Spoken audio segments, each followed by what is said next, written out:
Basically from Tamil Nadu தான், but பெங்களூர்ல work பண்ணிட்டு இருக்கேன். ஸோ இதோட third pride. Third pride. Okay, இப்போ நீங்களும் வருஷம் ப்ரைட்லாம் வந்துகிட்டே இருக்கீங்க.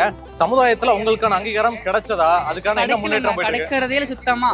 சும்மா வெளியே மட்டும் காமிச்சிக்கிறாங்க இருக்குன்னு சொல்லிட்டானா ஒண்ணுமே இல்லை.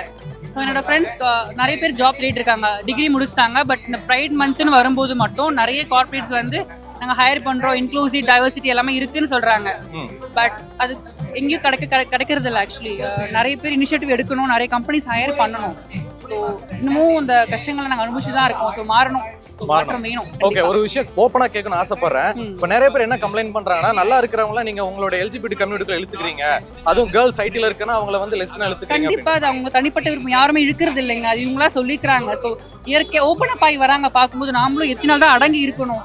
ஸோ இது இவங்கெல்லாம் அடக்கிறதுக்கான ஒரு இதை தான் நான் பார்க்குறேன். இதெல்லாம் சொல்றது எல்லாமே. ஏன்னா நிறைய பேரண்ட்ஸ் என்ன சொல்றாங்கன்னா, நல்லா இருக்கிற என் பிள்ளை சென்னைக்கு போகும்போது பையன் கூட பழக மாட்டேங்கிறாங்க, பொண்ணு முன்னு தான் பழகிறாங்க, என் பிள்ளை கெடுக்கிறதே இவங்க தான். அவங்க உணர்ச்சி அப்படி இருந்திருக்கலாம். யாருமே ஆசைப்பட்டு வர மாட்டேன். இப்போ நீங்க வந்து உங்களை பெண்ணா மாத்த போறோம், நீங்க மாறுவீங்களா? முடியாது. நீங்க ஒரு ஆண் தானே.